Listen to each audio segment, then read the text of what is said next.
I think the thing to remember about Aaron is that from the youngest age, from the age of 12, his work was dedicated solely to making the world a better place for the ideas that he had. He started with the idea that maybe we needed to make the internet easier to share information. So that's what led to RSS.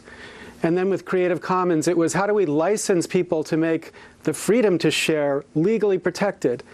And then after that, it was with the public library, how do we make books available? And when that wasn't enough, he started pushing in the social activist and progressive space, first with working with Stephanie Taylor and Adam Green at the Progressive Change Campaign Committee, and then with his own Demand Progress with David Siegel. In all of these areas, what he was doing was advancing ideals. He was an idealist who believed we had to live up to something better. And he was an incredible soul who inspired millions who now weep, as we've seen across the internet, in outrage and devastation that he would have been driven to the cliff that he stepped over. I have to be very careful because when Aaron was arrested, he came to me and there was a period of time where I acted as his lawyer.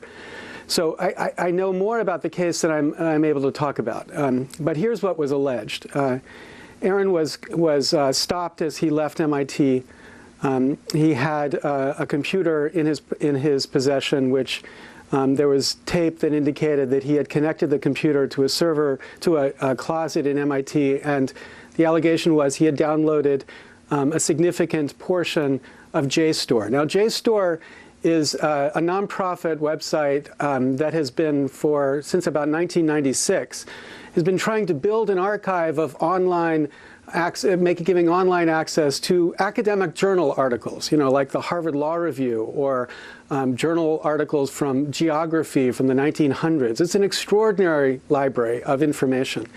And the claim was Aaron had downloaded a significant portion of that. And the obvious question that was in everybody's mind was why? What was he doing this for? And so the Cambridge police arrested Aaron. JSTOR said, we don't want to prosecute. We don't want to civilly prosecute. We don't want you to criminally prosecute. But MIT was not as clear. And the federal government, remember at the time there was the Bradley Manning and the WikiLeaks issue going on. The federal government thought it was really important to make an example.